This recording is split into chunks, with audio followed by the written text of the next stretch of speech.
Hey,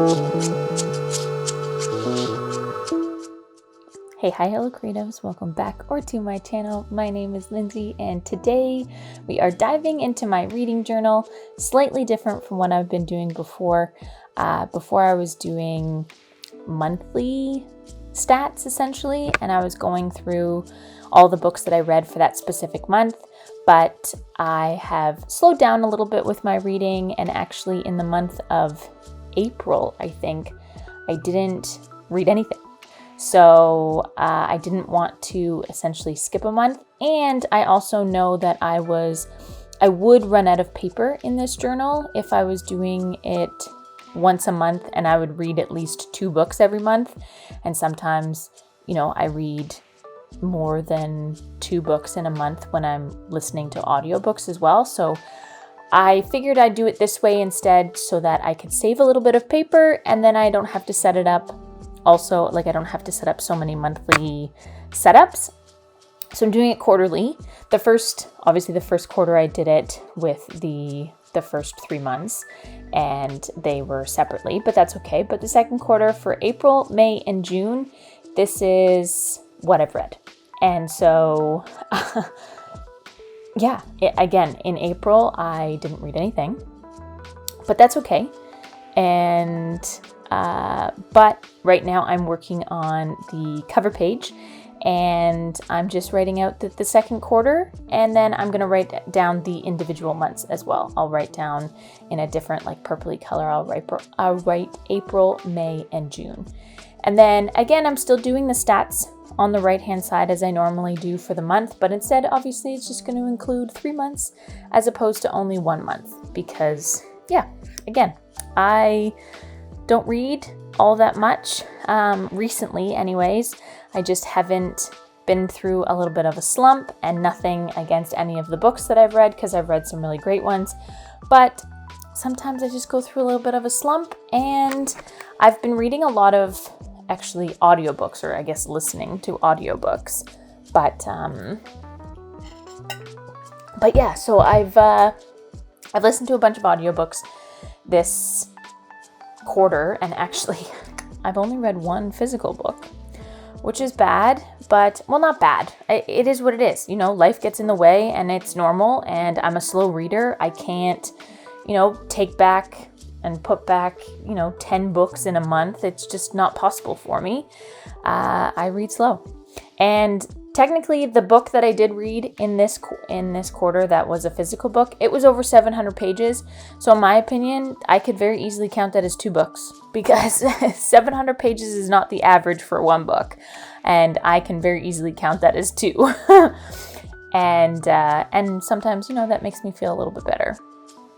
But overall, it doesn't matter how many books you read in a month. I like to also showcase this as a slow reader, because sometimes us slow readers get a little intimidated over creating a reading journal, just because we do not have a lot of books to put in it, and a lot of completed books or read books. And but there's nothing wrong with that. Even if you read 1 book a year, it just means your journal is going to last longer.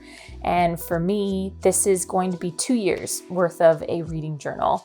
And I really enjoy the fact that I can fit 2 years in 1 journal, because again, it's all together, and it's cool to see my progress over, from year to year.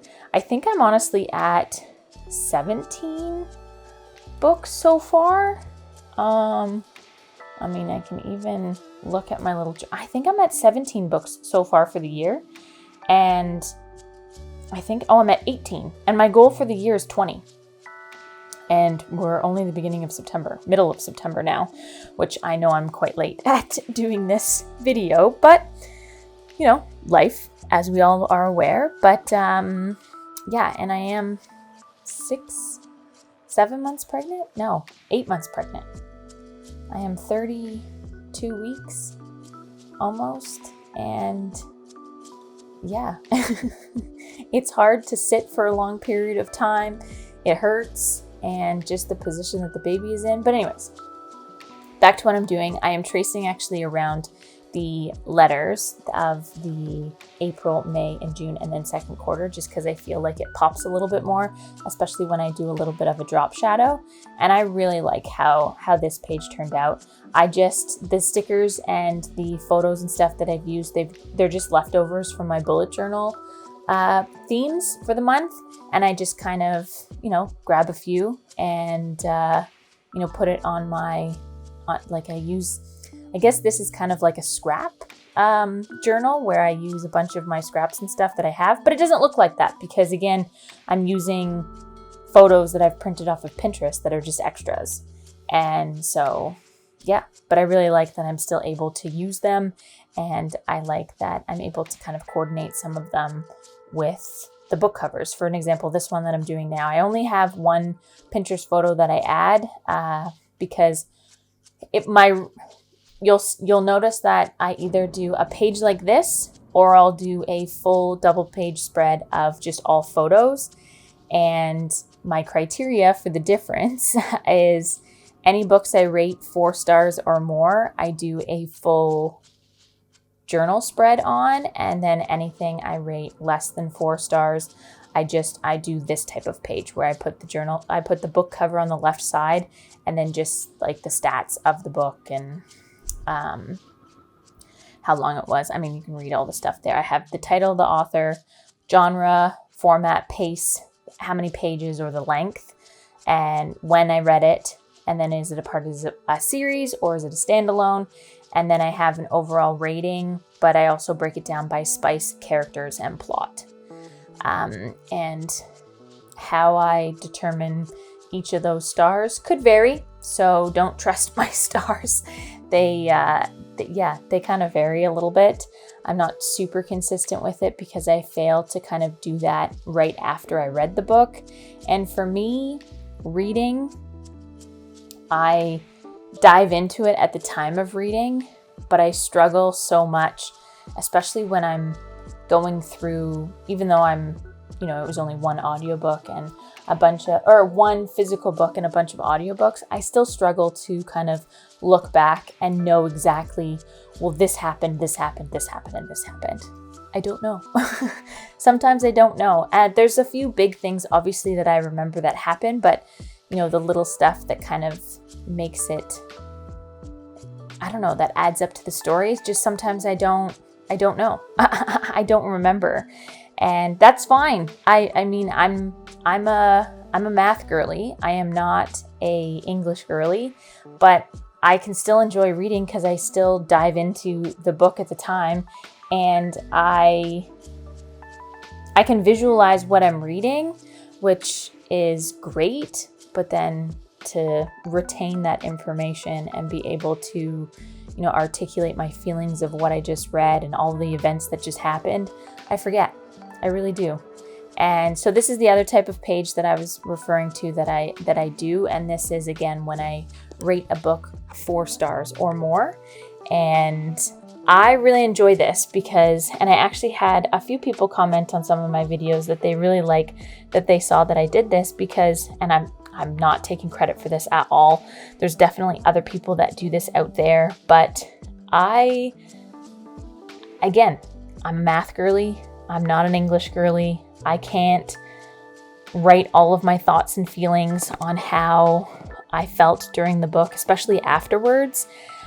So I'm not able to write a paragraph or, a little small essay here of my thoughts and feelings of what happened in the book. So what I really want to do, especially for the ACOWAR series, because this is for the ACOWAR, A Quarter of Wings and Ruins, and I love this series so much. It's like my first romance fantasy books that I've ever read, and I've just dived right into them, and I enjoy them so much. But I do forget a lot of the things that happen, and there's big things that happen, and I really want to go back and annotate these books. I've never annotated a book ever, and I know it's going to take me a long time, especially because I'm a slow reader, and these are hundreds of pages of books. ACOWAR was 700 pages, And that's insane. That's absolutely insane. And so it would take me a very long time to read the book as well as like annotate it.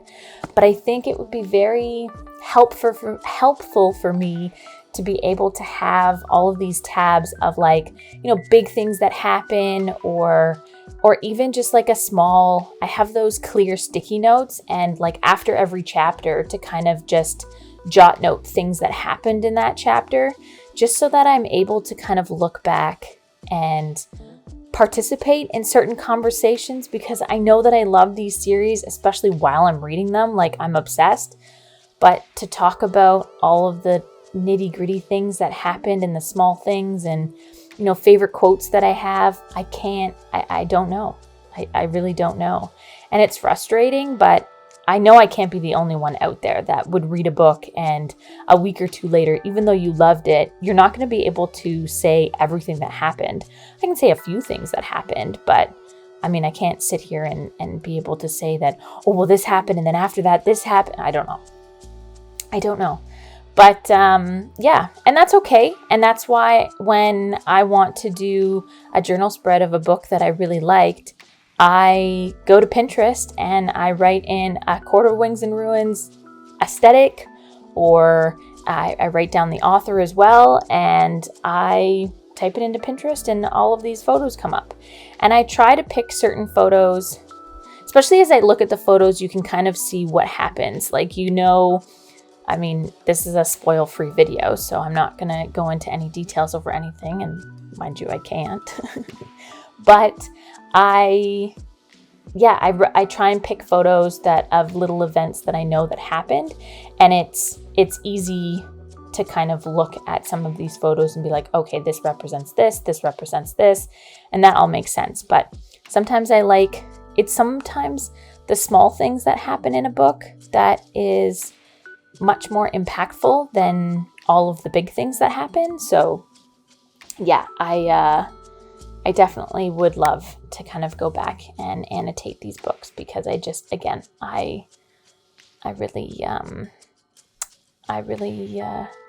really enjoyed those books. I really did. Anyways, okay, so moving on to my next spread that I'm doing.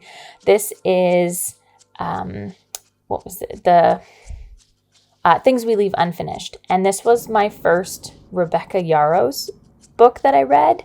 And I realized that on my journal spreads that I do just photos, I don't put a lot of information about the book itself. I just put the title. I do put what I rate the book, and I do put when I read it, from what date to what date. But I feel like I want to have either I might do like a little tip in or something after the fact, or like to go back, because I do feel like I want to write down what the two main characters' names were and the author of the book. Because I just feel like that kind of tidbit of information would, be very helpful when I go and look back and I'm able to see who was the author of this book again. I'm able to see that. So I think I'm actually going to go back in and do that for all of my spreads, because I don't know if I did it for any of them. So, but this was my first Rebecca Yarros book, and I thought this was so very well written. Not that my opinion means a whole lot of anything, because again, English is not my strong suit. And, but it was just, I really enjoyed this book so much. It was an audiobook, and I listened to it on my way to and home from work. But there was a few times I caught myself wanting to go to the office and go into work just so that I can listen to this book on the way there and on the way home, because again, this story just had me hooked. I really enjoyed the fact that you kind of got two stories in one.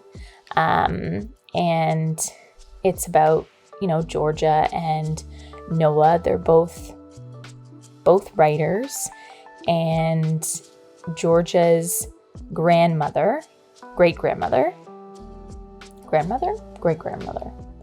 don't remember, but one of the two, she has like an unfinished story that has to be told, and you'll see kind of how Noah is involved in that. And it's just, it was a very great story. I really, really enjoyed it, and I yeah, this was a really good book. I gave it 5 stars, and I listened to it very quickly. It was from May 3rd to May 17th is when I listened to this book, and it went by so quickly because, again, I just needed to know what happened. I needed to know how both stories kind of unfolded, and such a good book. Such a good book. Then the next book I read, or again listened to, the only one that I physically read was ACOWAR. All of the other ones are audiobooks, but the next one that I listened to is called The Hardest Fall, and this was by Ella Mays.